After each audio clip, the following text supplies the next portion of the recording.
All right. Okay, I think we are Like, starting. Yep. Yep. uh, so hi Rishi and Dinesh. So Rishi, Dinesh is my virtual colleague. Like, we worked, we worked virtually for I think 6 months, not more than that, I guess. Yeah. Yeah. So he joined like my previous organization during pandemic time. So we meet physically. Like, yeah. So uh, Dinesh, And and I think it is the second time I'm seeing you, Pradeep, virtually as well. It's been like, I saw you only one time. Pradeep doesn't used to come to camera. There was one time where we forced him to come to camera and where we met. Now it's I think, hardly to a second or third time I'm seeing Pradeep's face now.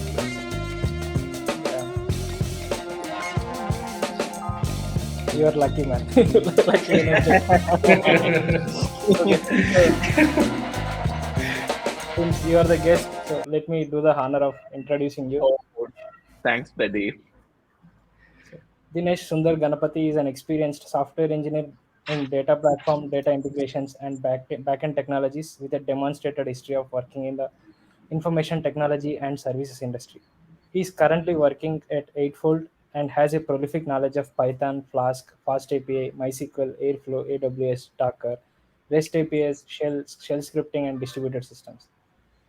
And along with this, Dinesh is a budding author, a tech blogger, a chess evangelist, and a candid Toastmaster. I know you have published some books as well, right, Dinesh? Yeah, Pradeep. Yep. So is it like the count is two or just one? I saw one is coming up Yeah, like that. one. So the third one is published right now, and it is available to the world right now. Oh, Nice man. amazing. Yeah, you Yeah. should share us a free copy. Yeah. A signed copy, I would Definitely. say. Yeah, Definitely, I would share it. So just we will discuss that offline. So it's in a romantic novel. So I'm not sure how you are interested towards a full-fledged fiction one. But I'll be happy to share with you guys. yeah.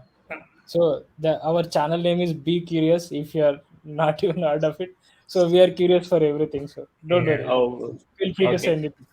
We will send you the definitely, address and send the copy. We will Yeah, definitely. we'll have another round to discuss that only. yeah. Sure. I'm on it. Okay. So I mean, let's just get started. Uh, Dinesh, like how does your daily routine goes? Like I know you're currently working at Eightfold. Do you want to give some brief overview on what Eightfold does and how does your daily routine looks like and what is a tech stack that you need to deal with?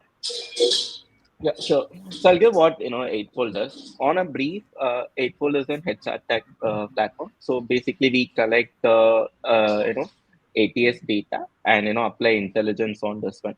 So the intelligence would give a candidate what is the most desired question for him to apply. Now, let's say for a particular like I'm working as a data engineer right now. Now, if I want to move into a product management, I don't have that skills right now. Now, what are the skills that is required to get into a product management? So this kind of intelligence the tool platform gives.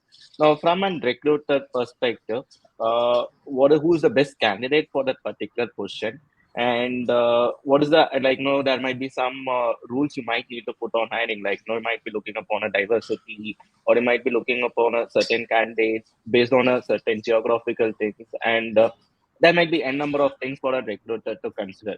So all this, brings from an ATS applied on intelligence on this one, and you get the data from that. So this one a candidate and the recruiter gets the information on it. On top of it, like companies right now are in the looking for a talent mobility. When I say talent mobility, like if internally there is a position available, someone wants to switch from a position A to B. Now, what are the skill set, or how do you switch it? Like for example, from my case, I'm a Toastmaster. I might have some leadership skills or some communication skills that might be helpful if I want to switch into a management one. So how do I incorporate these skills into a management one, and what are the skills I need to learn to become a proper product manager or some roles which I aspire for that one. So these are the things which Eightfold takes care of it. Now coming to my role, obviously the day starts with the Jira and the sprint, and that's a common thing. But we have set of tasks and product which we are building upon, and I don't want to dive deep into the product, but basically we as work on the lines of code reviews and pushing the code for the application where we connect with the multiple ATS adapters. So you have to build the code, ship the code for that one. And every quarter we have, build the new adapters for an ATS, or some enhancements would be coming in. So these are the things which we are doing in and day out. And if there are any customer issues, or that takes a precedence, we work on it. So our Jiras are planned particularly for a code development one, and particularly some for the customer one as well. So yeah, this is a brief how we do it. Yeah, got it. So just curious about what are your data sources? You talked about you. I mean, it sounds like this is an internal talent Yeah, management tool as well, right? Kind of. yeah, yep. But how do you get the data of the people who are interested in like the candidates, I would Mm. say. So, so the candidates would come from an ATS data. So your ATS, like let's say company A uses an ATS, something like SuccessFactors. So we connect with them via an adopt API based connection one. Some people, prefer a file based one. So like API, you need as like you need to authenticate that one. You need to share the user ID and password. You kind of create a user, then pull the data from the ATS, and we get the data into our system via pipeline. Now, some goes from other from an API. We kind of go from a file-based ingestion as well. Like they extract the report from their ATS. Like it might be a success factors or Workday, or it can be anything. And once we they extract it, they share it with us in a prescribed format. Then we ingest this data in the system. These are the two main way of getting the data from our system. But in an internal mobility, we would still have already would have the data either from of these sources. So this is the main source of data for us.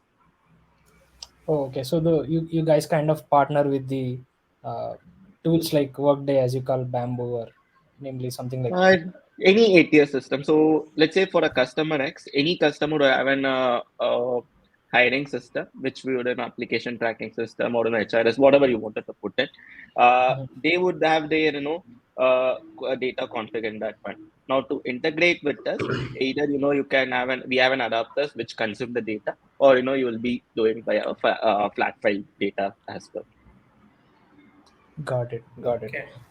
Yeah. So what does that ATS stands for? So Application tracking system. So I just Googled it quickly, just checking.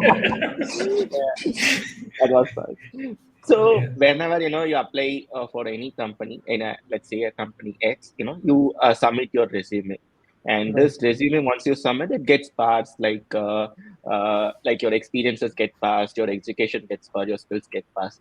Now assume that you are having an ATS compliant resume. Your data would be passed in such a way that experience goes to experience, education goes to experience, education. Now assume that your resume is not ATS compliant one. So what happens here is your experience goes to education, your education goes to some other thing, and your data get messed up. So Hmm. all this thing, if any ATS would have different way of passing the data. That's why there's something called an ATS compliant resume, which is universal across when you're applying for any position, right? So that it get passed. Uh, Ideally, some ATS provides you a future of editing those things as well. Like once submit the resume, you can still go there and click and edit it, but still time consuming process. Some don't give it, like just upload a resume, it and the process is done.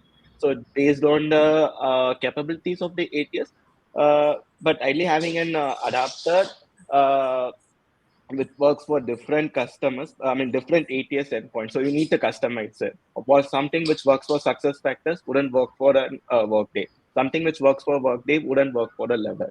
So you and the what are the fields they are exposing would be different for each ATS. So you have to have a custom based adapter for it. Okay. Nice. That's good So, to know. I think it's a very different domain yeah. where we actually work for. Yeah, Yeah. you should go ahead. Yeah. So, like, if I understand it, you have different adapter or connector for each this different system, or it's just like So, one abstract which kind of pull the API, or like how does it? so it works both way out. So like from an 8-volt system perspective, you would have certain field which you would be expecting it like an 100 or 200 whatever the field count would be there. Now each ATS would not giving all this field, but ATS A would be giving certain field. So for that we have an adapter separately for that one. Now ATS B would be giving a separate set of field. We have an adapter separately for that one. But the adapter which you are building will inherit the certain properties which you already have an as a source of truth. So that would be built up. So adapters would be unique. Like each adapter would have an unique set of code for it. I think I know where Rishi is coming from. I think he's expecting something like a JDBC which can query any kind of Yeah, database. yeah. Well, so if it was a database, I would, concur with it. But this is more like, an endpoint, right? It keeps changing, and assume Mhm. that success factors goes from a version X to X point or X to Y. Your adapter should be capable of handling it. So your code would be the same, but how do you mapping and all those things, would change, and you should be able to do it quickly. Yeah. Nice. I mean, I think you've given us a like very good introduction and what 8-volt actually does. So you also talked about like when we were Mhm. on call, you talked about there are two types of data engineer roles, like Yep. hardcore and softcore, I think. Right, right. Uh, Yeah. so do you want to elaborate on it, and Yeah, yeah. also where do you fit in like either of the parts? So I would say, mostly on a soft core data engineering and sometimes, work on hard code. So let me give what is this difference between. So soft code data engineering is the, if you're a soft code data engineer, you kind of work on fetching your data. Data would be from multiple resources. Now, as I said, like, we are having, API and a file, but in the API itself, there will be different endpoints, different ways of mechanism to use that file. In file also, there is a lot of files, you can consume it like CSV, XML, so there are multiple data portable format you need to have.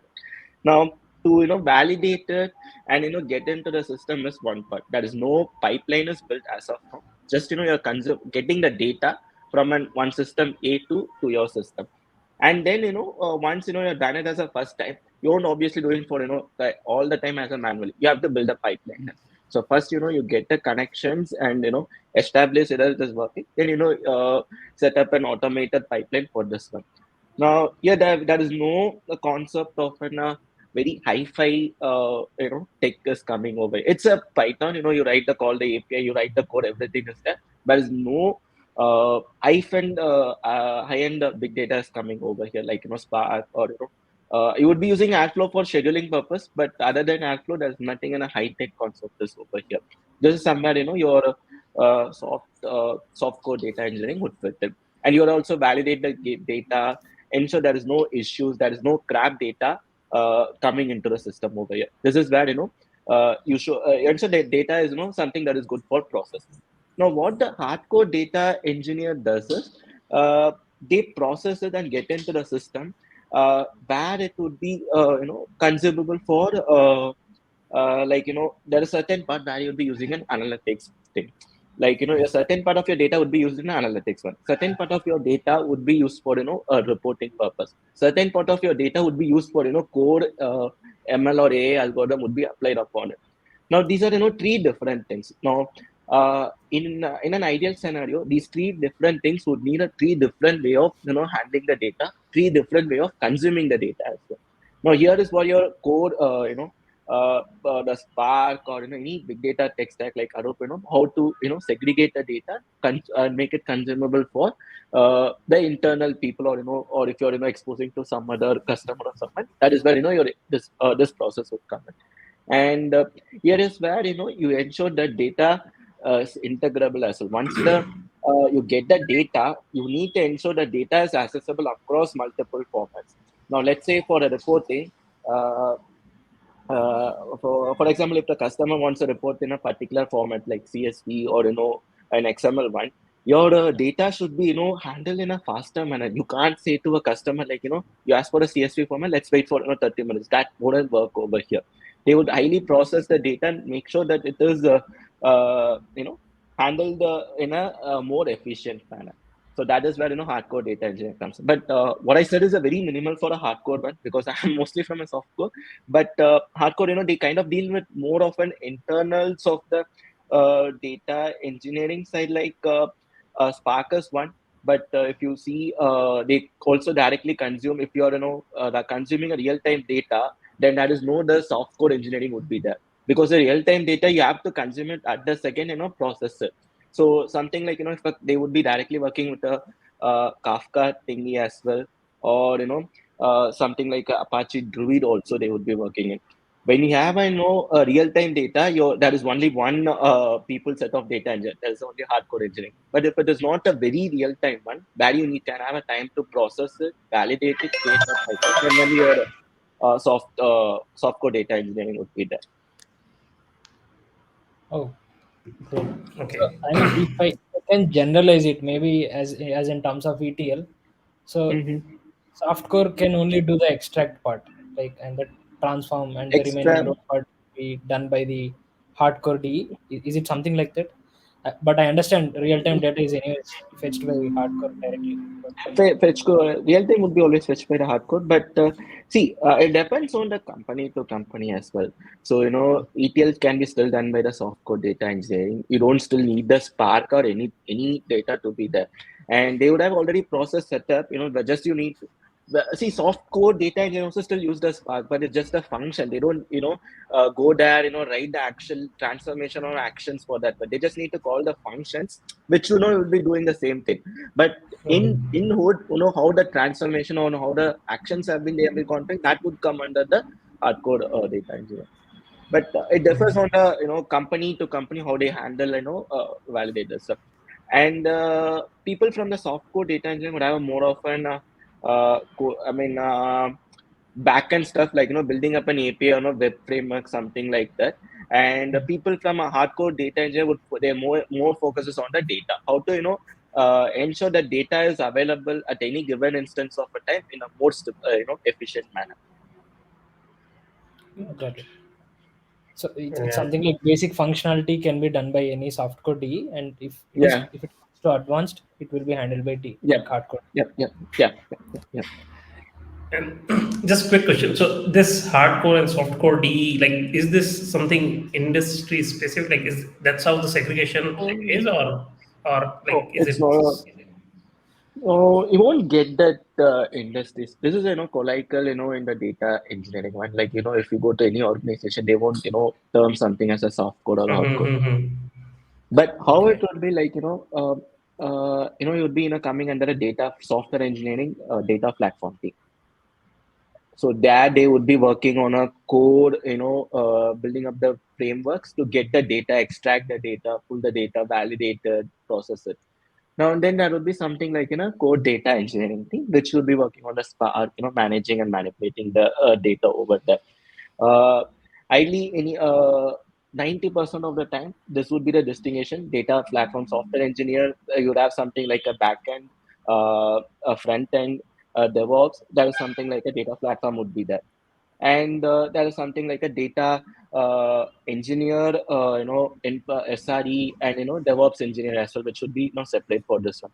Ideally, if you see, data platform would be still working on some of the backend thing, which as I'm doing as a soft core one, where you need to build some tools, the framework, which is help the data, not fully focused on the data.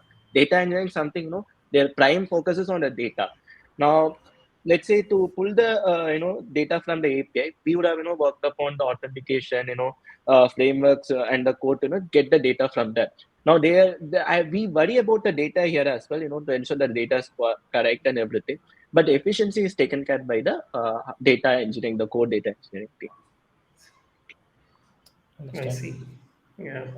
I think me and Pradeep are thinking from the ETL perspective only, right? Like, okay, the initial part of ingestion and getting to the core system, that's Right. taken care by soft core engineering, data Software, engineer, and yeah. then and then the actual transformation and giving the actual value, right? Like for analytics, Yeah. something like real time, what like building all this dashboard and the BI tool ready reporting will be goes under. Got it.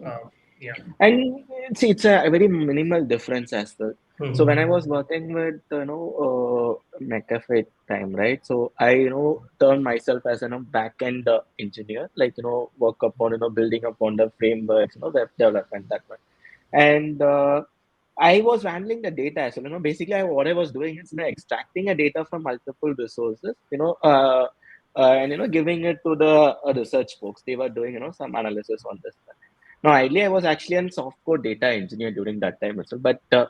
But you don't recollect it in any organization. You won't have that particular terminology, or you might be doing both the things at the one time as well. It's just Right. to segregate, like to fit in that, you would being more efficient of. And let's say if you want to put together for as a profile, you would have more of an for myself. I am coming more from a Pythonic background, Flask or framework which I built on a web development side. I still have a hold on the web development, how the things work from it.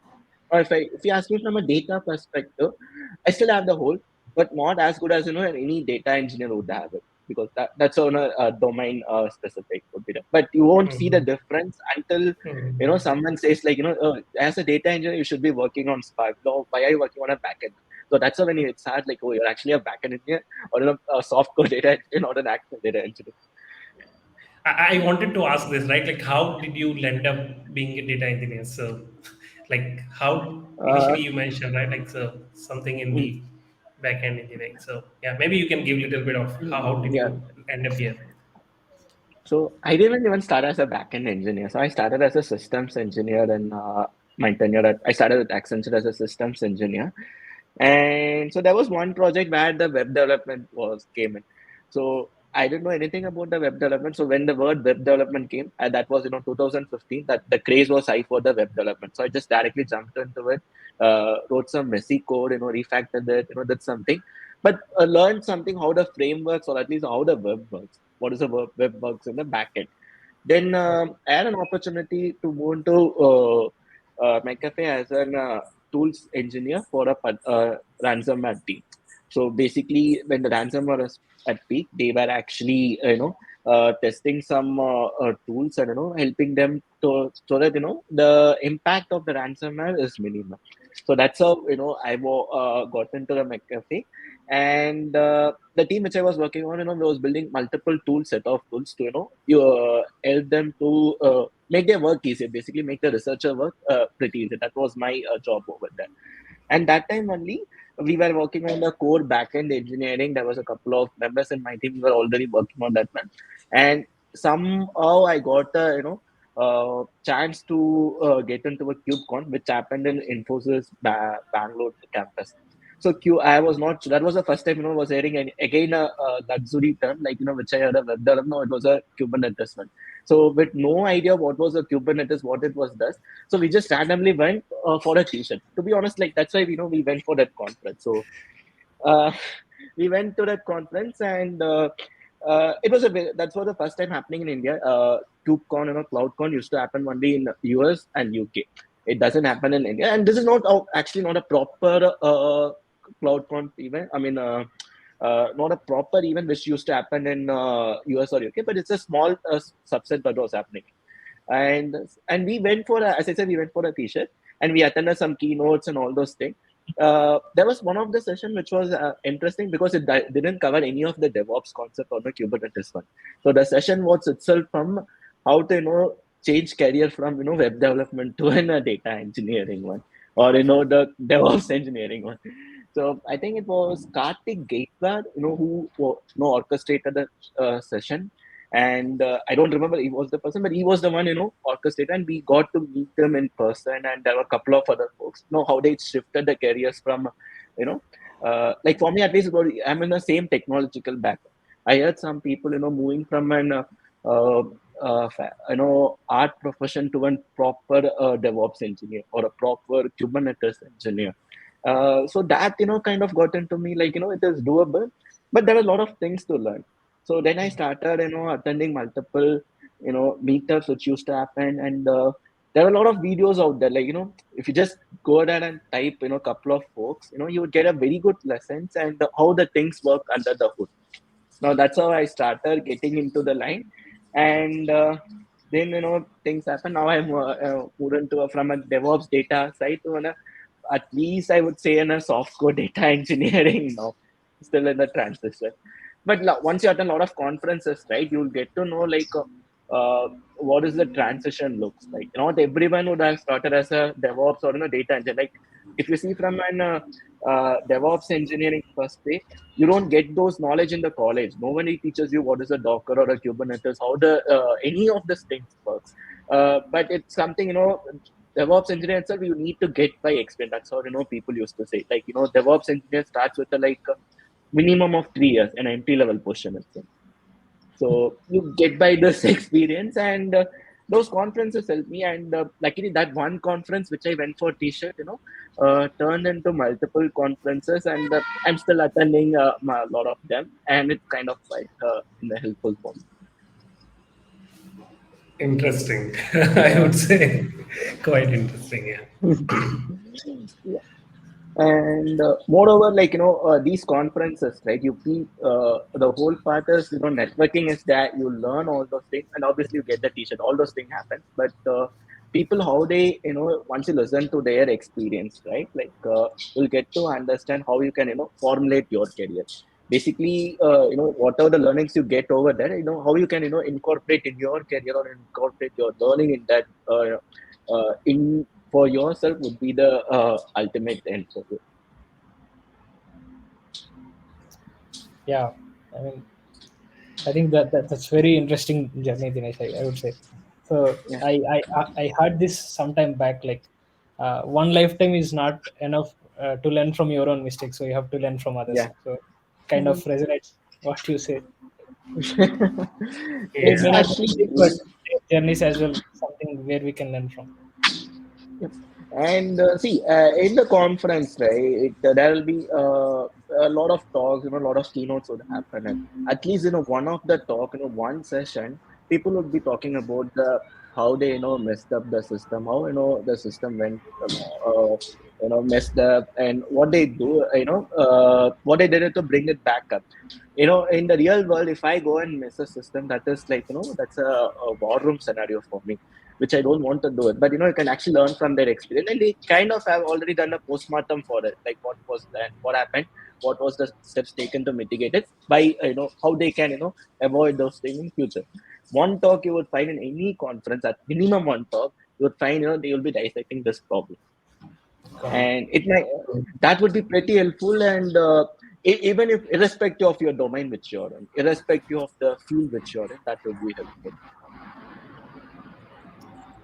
Yeah, I mean, as you also said, right? Like, college background did not give this much information about DevOps, or Yeah. like, I would say this was not part of academics. Like even in 2015, or now maybe there are some No, fields, but yeah, still. even now also it is coming into the specialization, Pradeep. Like I was recently checking out, like I wanted to do my MS, but still that's a pretty long story and still in pending.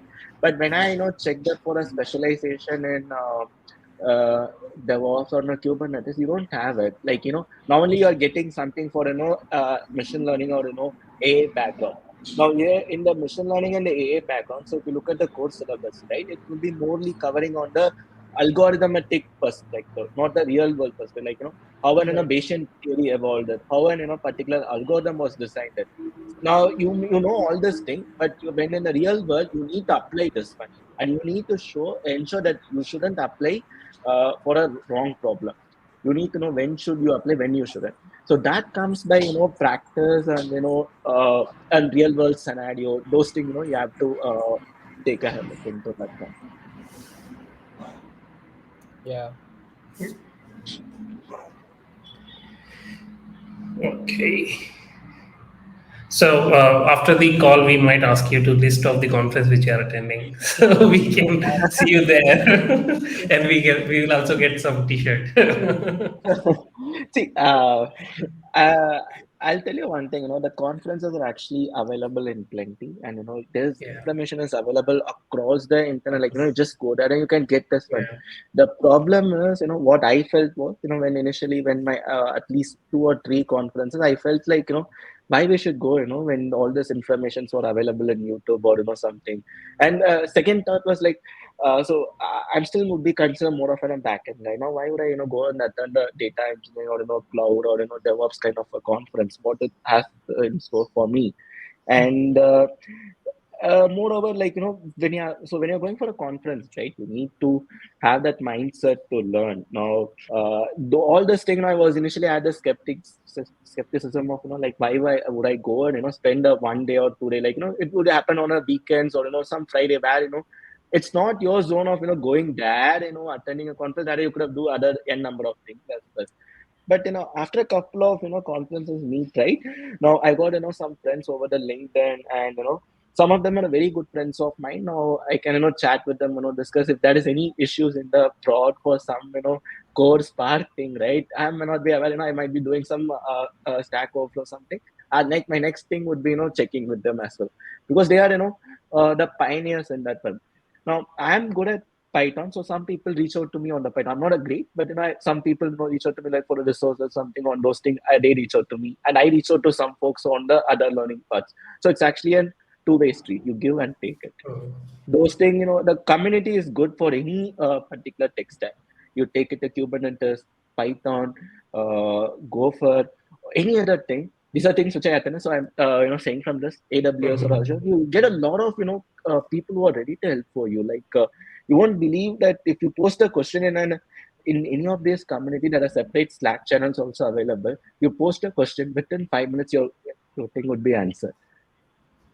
That's how the community is from, because it's their community. They don't want if I didn't get a question answer for a particular Python one, like I posted a question something which is complicated, but I'm still not getting answer.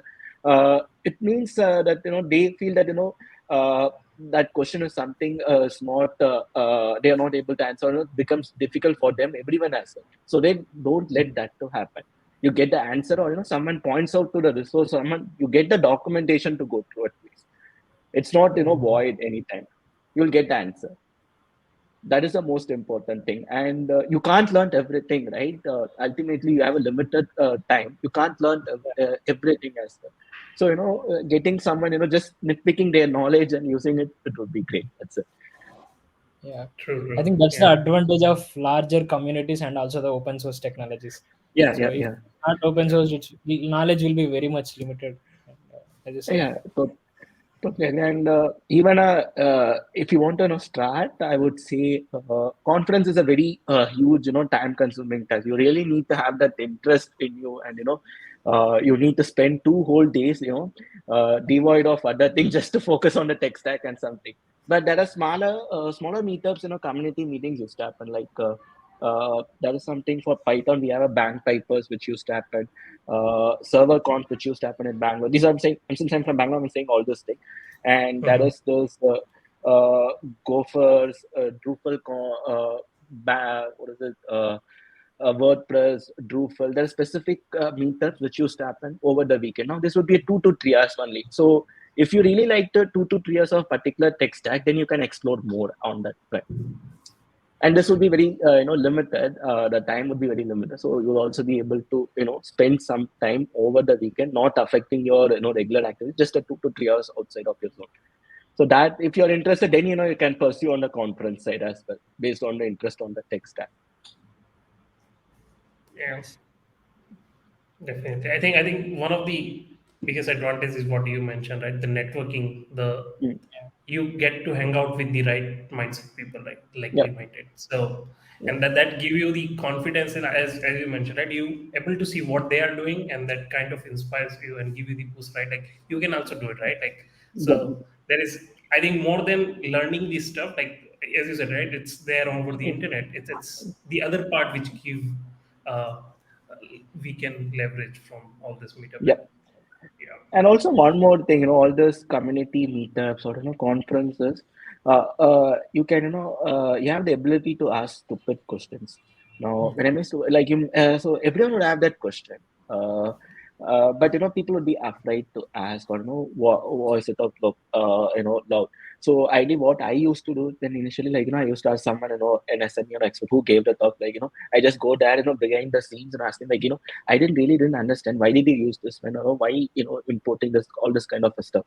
Now he would explain me, and he would ask, like, why didn't you ask this question in front of the. I would say, like this is very dumb question, like and it would degrade your reputation as well. Everyone would laugh at me. Something I would come up with random answers during that time. But off late, I got to know, even though it was a stupid question, it gave me an opportunity to become less stupid next time. So when I ask the next time, I don't ask the same stupid question. I would I increase the level of stupidity, decrease the level of stupidity, basically. So, and once you get all this question answered and everything, you become good at that particular topic, or could become particular tech stack, whichever pursuing it. So everyone would have that that question thing, but people would be afraid to ask based on like what would others think. But this community is very good, so that no one judges you based on this one. So it is that's how the community helps over here. Nice. Yeah. Okay, so if we get back to the data engineering part, as we were discussing, uh, you you already mentioned that your end consumers are basically the DE team, like the hardcore DE team. Or Yeah, other apart from that, you have any other teams using the same pipelines, or is like which kind of there are stakeholders deal with like regular? so D is like we are not separate from D. So obviously D would be part of us. Other people would be considering as like the business analysts who will be working on the core reports. Like they are not the. I mean, so they would be the bridge between the business leaders and us. So business leader would be trying to get some requirements to see how they had uh, data is being going at, like how many candidates have been hired, or what is the specificity of the diversity in this hiring, how this question has been fared, is there something description, all those things a business leader needs to know. And we have the data, but we are not in a at least I may not be in the right position to visualize them in using the particular color format, or something more appealing to the business leaders actually, and communicate over the data points to them. Better person would be the business analyst, so they would be consuming it. And apart from us, we so as we load the data, sometimes after the data would be manipulated by the AI, and the machine algorithm which comes up for works on top of this data.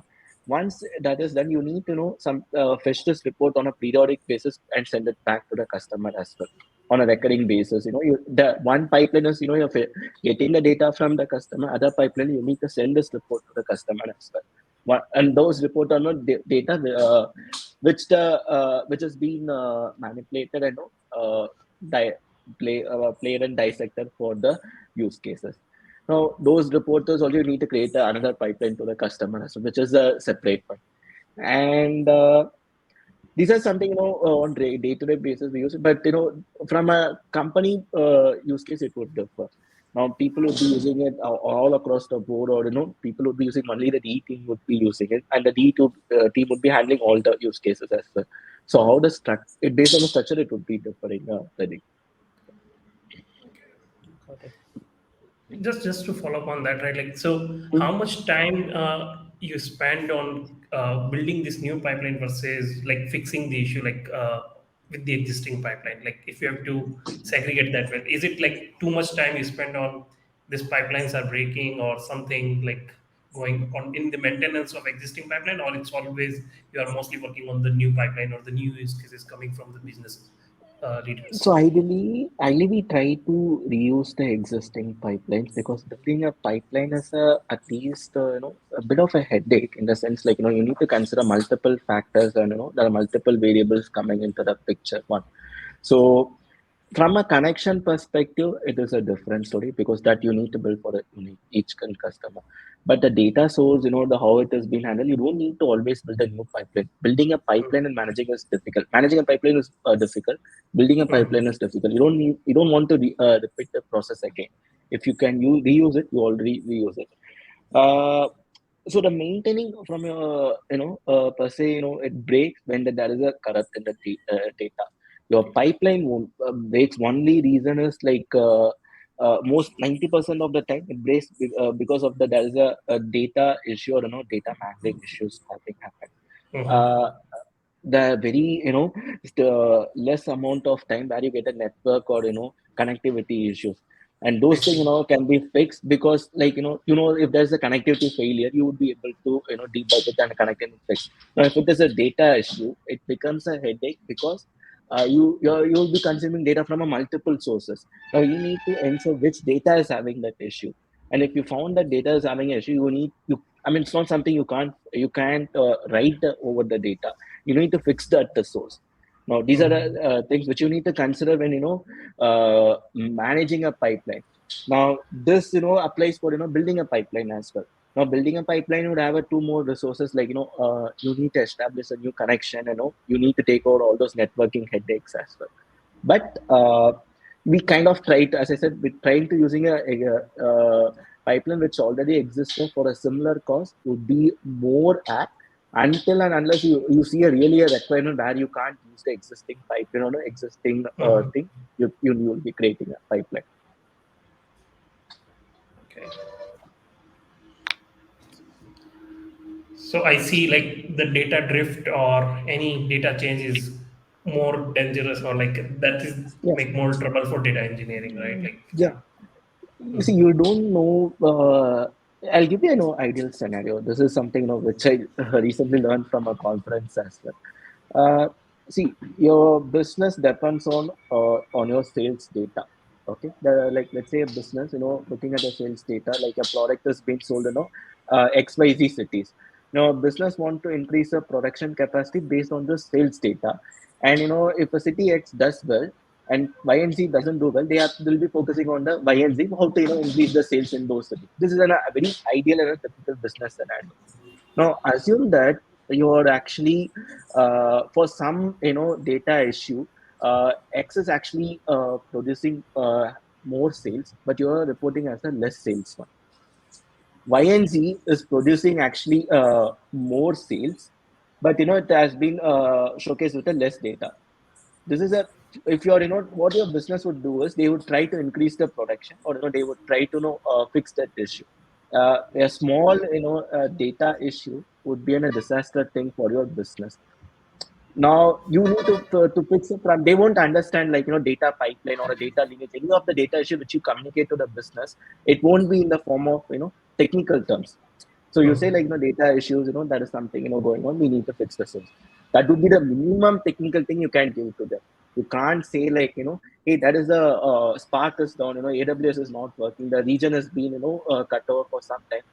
I don't think that makes sense to them. Also, they need the charts. They need the data to take the decision. So Mhm. all the data which is coming at the source should be good. If you're not, and if it is either not good at the source, you need to fetch the data that is only required from that source. If you're consuming all the thing, then it becomes a headache in your pipeline. Now, if your pipeline breaks for some reason due to a network, or a network glitch, or some system downtime, that is something in your hand. You can fix it. Like you can do a connection test to the server, or connection test to your DB. If it is failing, or it is maybe overloaded, it might be because of your some overload is happening. You need to provision a new cluster, or you need to reindex your queries, or do all those things. This is something in your hand. You can do it. But look at the things. If your data itself not coming correct at the source, that is becomes difficult. Something at your hand, if you can do it, it would be great. So all this thing comes down to the business, or this data. Who is your business? What is they are consuming it? And you can't. And the most important thing is you can't see any technical terms to them, because their focus is not understanding the data lineage, or data mining, or data issue terms. Their issue is bringing up the sales for their business side of things. So that's how how critical is your data on that.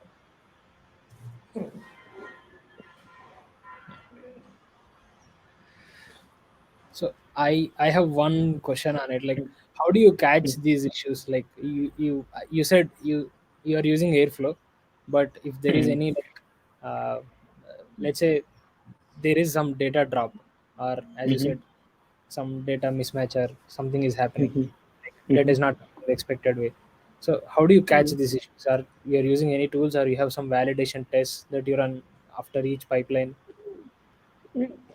Ideally, anyone would have a validation test. So that is the primary thing. So, you get the data from a source, once you get the data at the system, you do some pre-check validations on those things. So that, ensure that if there is any deviation from the data which you're expecting, then, you flag it and, you do a check on that one. But this validation check, wouldn't be enough to, capture it. Your For example, if you're expecting a set of an integer values, right? You're always expecting an integer value for a certain column, and but you don't put any limit to that data. Like, if you're expecting only the numbers to be ranged from a 0 to 1,000, but your data keeps sending 10,000 always, and if you just validate only the integer part, it will always so as a success one, because you're getting the integer data. Your validation should be in a way that what is the range of the data, what is the data type, and how it would be consumed as well. Now, let's say you're getting something like picture data, some from a source. You will not be directly getting the picture. You'll be having the base 64 encoder data, and storing it in your system for processing it. Now, at the data which this data being consumed should be able to decode it and show it as a picture. Now, if it is not doing that one, then that is also an issue. So your validation should be robust at first place. And the technical glitches, it is very difficult to catch. Something like uh, we don't assume that tomorrow a system is going to fail, or tomorrow a network glitch is going to happen. You assume that these datas, or this networks and system works in a way, but what you have in hand is you don't fully load the system. Like, you kind of operate based on a 40% capacity, or whatever the company decides to go. You don't operate fully. That is the one thing. You load balance the servers. That is where all this distributed design comes into the picture. None of your servers should be fully loaded. And even if you see a spike, let's say you keep it as a threshold as a 50%, and if the threshold goes more than 55%, then you have to check that one. We don't say like just 55 only, right? It can be like that. No, you can't. And if it is always shooting up to 55 to 60, then you need to fine tune your design, so that okay, keep it at 60. Then if it goes more than 60, then you validate it. Something of all this sort you keep it. But even if you keep all these checks in place, right? This is an totally an uncertain place, and you still get the issues. Uh, the most robust skill of an data engineer is like you have all this pipeline design. You can write the code and do everything, but the important skill here will be the debugging, because at 2 a.m. you will get a call, saying that the pipeline is broken, and you would be thinking that it might be a network glitch, or some system issue, but your main culprit would be the data. So if they send any malpractice data, then you can't do anything as well. So that's how you validate. And the validation which I talked is minimal. There is tons and tons of validation goes into the picture, because if you see, getting all this validation created and checked in place is easier than fixing this data at the earliest after stage. I see. So, just curious, like, are you writing these validations like these are by code, or you are using any other tool to catch these, like write validations which automatically captures the failures? There are tools which does that one, based on our system capacity measures and all those things. Right now, we are doing it by our script-based validation one, and that is some, we call it as an proactive captures. So reactive is something, the issue has happened, then you are trying to get fix it. Proactive is something even before the issue happens, so you're trying to validate it. That is where the tools and that has been into the picture, and we are also using certain set of tools for that one. But as an since I from the soft code data and the backend stuff, I kind of validate data from once we get the data, we validate before ingesting into the system, we validate it. So it won't be something called as a more of a proactive one, but you get the data and you validate it. But if you could have a mechanism when you getting the data itself, you could validate it. That would be a more of a proactive one. Got it. Got it. So you kind of have scripts to run, like whether the data type is matching as expected, and if there is a drop or increment Yep. in the data size. Increment. Yeah, and it can be, very simplest form, your data. I mean, let's say take a date value, you expect in a certain format, you validate it. And, let's say there is some field called, begin date and, closure date. So begin date should be less than your closure date. Something of all this sort, you validate it in places. And if there is any mismatch, you point it out during that time itself. And if this, though, I'll give you an example. If this data gets inside the system, it becomes a headache for everyone in the because, like, data and the business people don't know why, beginning date is greater than a closure date. So that all this, then you have to fix the data. Then it comes to D. Then you have to see where the source code is. Then you go to the source. Source will be saying, this data was came like 10 years ago. We can't get you the data. Then again you have to check the logs. Fix it. So it becomes a difficult. So you catch your validation should be robust that you catch at the first place. Right. Or at least you run the validation, like there is you add a warning, if your date field is empty, for example, you capture that when date is empty for now. Without mentioning, if you go to the log, your log would be the source of truth when the issue comes in. Makes sense. Yeah.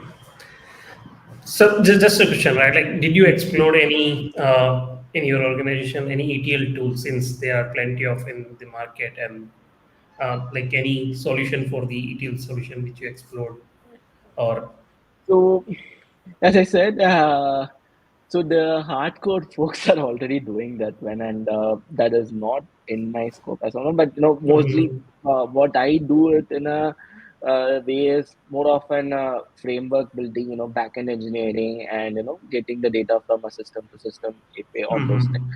But as I know, these are the folks, which are already using the ETL capabilities, do that one. And we are also, so, what at the end we expect is, if a customer wants to plug in a system, it should be pretty straightforward for them. It shouldn't, an Herculean task for them. The integration should be easier. It shouldn't be, tough time. So that is what, we are striving for, making sure that, we are building tools and the code adapter, whatever you're doing at the end goal is like, the customer should be easier to integrate it. It shouldn't be one more task for them, like oh, they came in over here, now we wanted to do lot of things to get in this one. I mean, it becomes difficult, brings the task more tougher for them as well. Oh, so you have different set of pipelines for each of your customer. It's not like common pipelines that fetches the data. It depends, like, some are same, some are, pre-used, and some are different for them. So it based on the use cases that it. So you can't, the whole part of this data engineering, right? You can't have one specific solution for all problems. You're based on your problems, you build up a different kind of a thing, and it doesn't, one size doesn't fit all. Yeah. yeah. Okay. Another question on the infra part, right? So where you are in the journey of this whole cloud versus the hybrid on the platform, like how does it, is it like whole tooling and the systems are cloud based, or it's still the on-prem server? Where does it fall in? So we are in the cloud thing, but from a personal opinion, I mean, your cloud is something, if you want to get started at day one, you have, if you are looking to faster to the market, then you have the resources, someone who's taking care of your infra, or someone who's giving you the resources which you don't need to redo and build it. It becomes easier at the day one itself. So that's where your cloud brings in. But as you scale up, as you do lot of computation and manipulation, your cloud becomes heavier. Like your cost of running would become heavier. Cost of managing would become heavier, and but still, if we compare, maintaining those servers by yourself would be minimal. because your cost of running those servers, managing them would be, but the cost becomes, comparatively closes down to, 5 to 10% on the cost perspective, and that's how your business would be taking a decision, right? Uh, but as in a growing phase, or if you're not that much conservative about uh, the mechanics of getting to start a server or managing it, I think cloud would be the easier one to get in.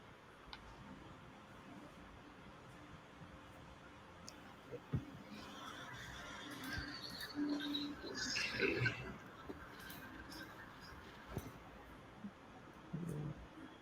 Apart from that, Pradeep, any more question you have?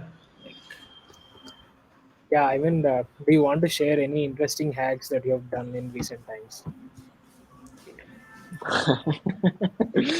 Not a hack. See, uh, a data engineering field, right, Pradeep? So compared to other forms of, engineering, or other back end, or front end, or DevOps, data engineering is not as sexy as compared to them. Okay. Uh, See, now I'll tell you, something. If I, on my profile, if you see, it would mention as a data solutions engineering, or a backend kind of a guy. Now, for me to say, I am, full-fledged data engineering, uh, there are certain set of tools which you need to have a hands-on on that one. And it's not about the hands-on. You need to understand the core concept behind that one, and materials, or the resources, or you're practically also, you won't be doing much on that one. Like, why would I go to change the core of a Spark and implement a special Spark for my organization or something? You don't do that one. There is already things that are available. So, and you always, data engineering always depends on your backend as well. Like, you need to build up the frameworks for the processing of, or the pipelines, or you're setting up an Airflow, or everything comes from coding, and that comes from an backend perspective. So Yeah. either way, if I frame as myself as, like, so someone in an interview I'm saying as a data solution engineer, then I describe about my job, they come and, oh, you're that backend engineering guy. So it's still not as sexy as something the other one, but right now it is getting the traction. The data engineering, like, people are trying to value the data now, and it's getting that more of that attention that it is deserving. And it is also, there are a lot of learnings are coming in, and there are a lot of people are started to how to approach this field, how to when you're going to scale up, data engineering is the one thing which you'll be looking at. You can scale the framework, you can scale your front end or back end by your coding perspective. When you're scaling your data, it requires a lot of efforts. It's just not your scaling your data, but how you consuming it, how you processing it comes into the picture. And when you discuss these two part of consuming and processing it, then there are a lot of things comes into the picture, and you need a proper data engineering stuff needs to go in over there. And this initially data engineer was part of big MNCs, or a company which was very data driven one, like where they rely heavily on the analytics side of things. Now it is coming into a state now where everyone would need that one, because data has been a core of whatever the decision the business takes. So that is where the data engineering is coming into the limelight right now, but it's still a long way to go for.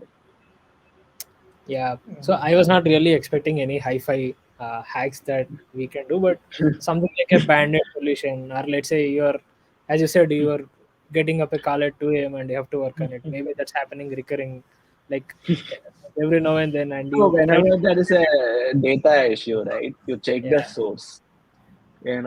Ideally, what we do is we check the connectivity test. Even if I come, I still do the connectivity test and everything. That comes part of the habit. But is the data is valid, or that is what we are expecting? We need to check that. But without that, that would be your easy blind spot, because in any typical all the scenario, like the 2 a.m. calls, in the early morning calls, what happens is your how we have been taught, like, at least how I have been taught is, like, if there is any issue in the system, like, any pipeline breakage, it would be the network issue, or it would be some server downtime. Because, like, that's how, you start the debugging, you do a ping, or, you do a network check, you do all these things, which is valid. But how good is your data? Like, you have to parallel check how the data is being coming, because in the data engineering side of things, you say, there is a corrupt data, or something that has been broken, because your validation would have failed. And this validation would have failed because of the data that has been coming, some check that has not been maintained in the system. And if you check the logs as well, right? So if there is a corrupt thing or something that comes in, your pipeline would break over here.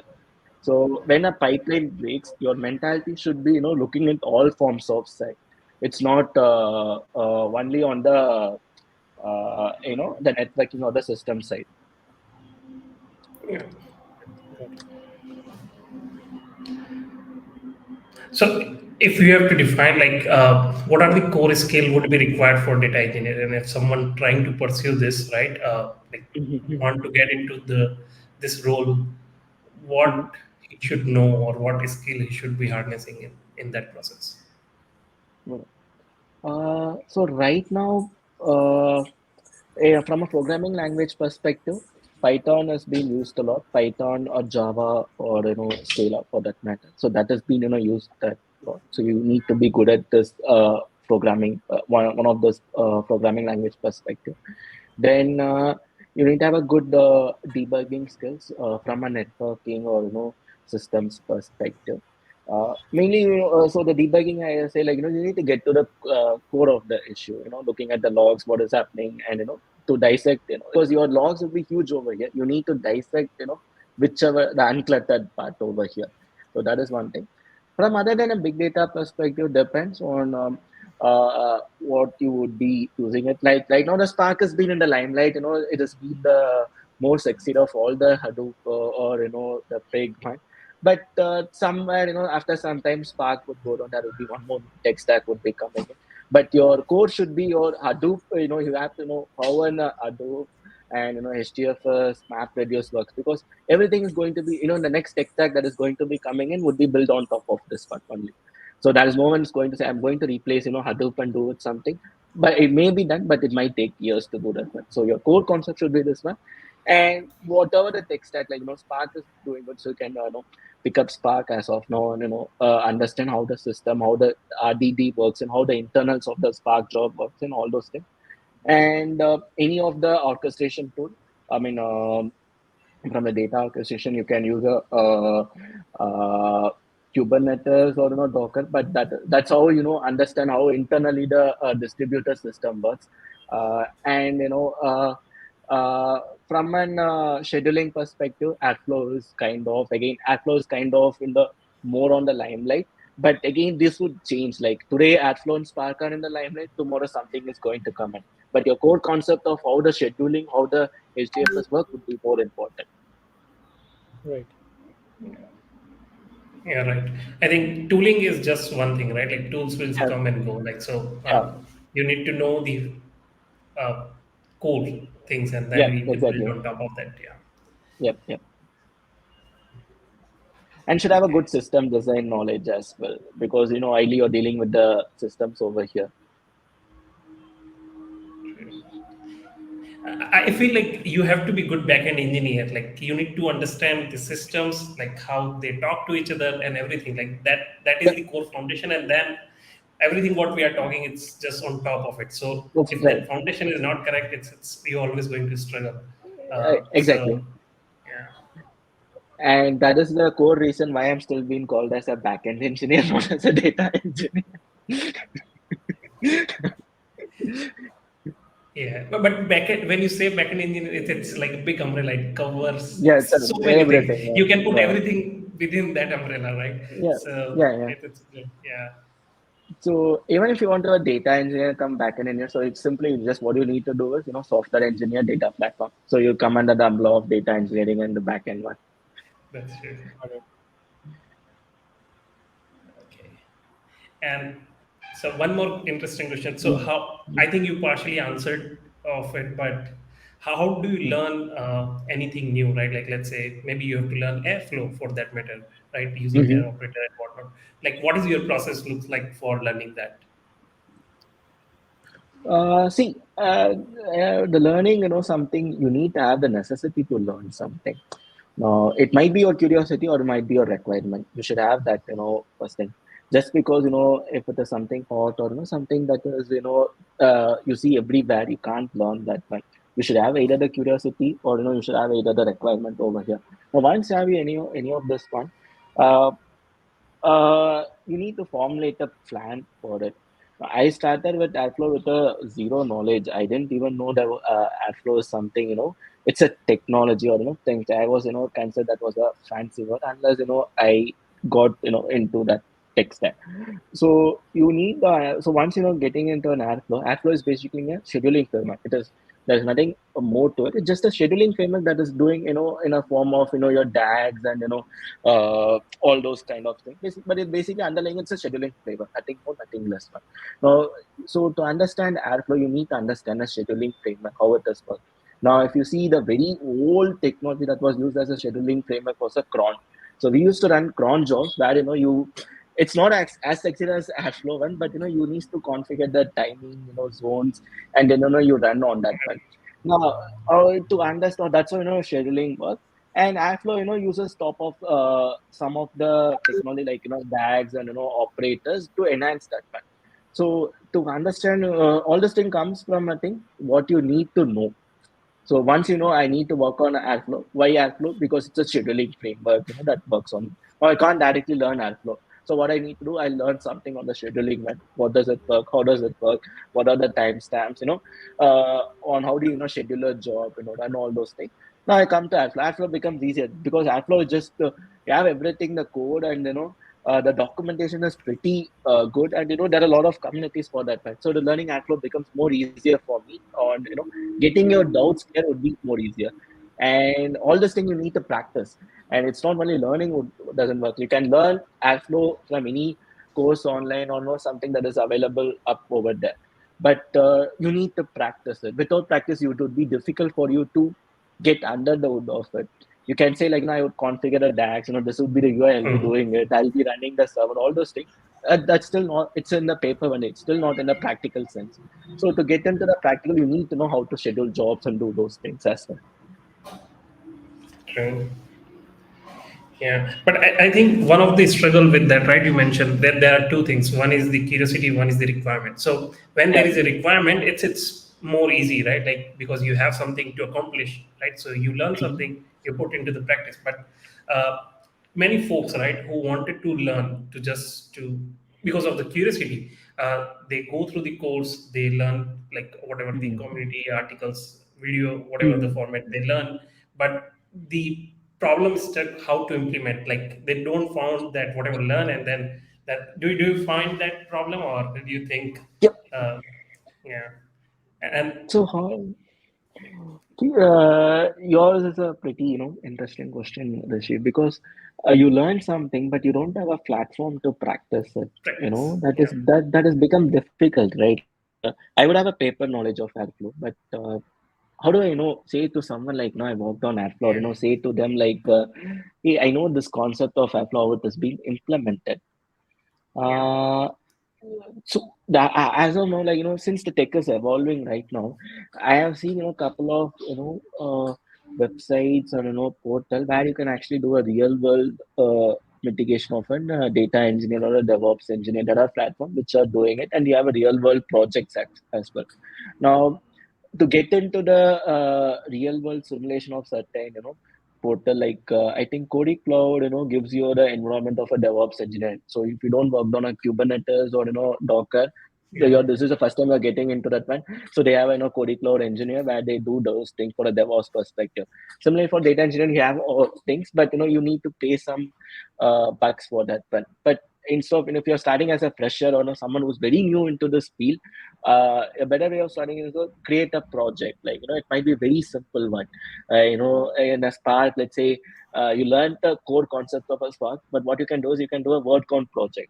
or you can for a Airflow one, just schedule some own task in your computer, like just run some script which displays time, displays certain metrics. Just run that script alone. That should be fine. Yeah. Yeah, So those I are think. start with small, then once you build on top of it, would be easier. And there are platforms already available. Yep, yep. Okay. So, apart from the work, what else you do? Like, what are the things you do on weekends when you are not attending the conferences, not attending any meetups? Like, what you do? uh, I write a lot. I Mm-hmm. do. So I'm an introvert, so I communicate, or rant it out in my writing. So I write books or write blogs, I write LinkedIn. So that is what I do it. And other than that, I play chess a lot, or chess and badminton. Regularly play badminton, but chess, when I'm frustrated, or something that is not coming up with me, so I do those things. Yeah, this is pretty much it. And so writing, helped me, to get into a zone of, fictional writing, publish my books. And that is something which I Mm-hmm. never thought would come up from my hobby. And the blogging also the same. Like I never thought, I didn't write, someone would see it. I actually wrote, no one sees it. So just that I have a reference for whatever I learned. That is how, I started into blogging. And luckily, people have saw some of my blogs, recognized that people have reached out to me. So it's something, you didn't put that much of an effort. I whatever I write, right, is something which I learned that day or that week.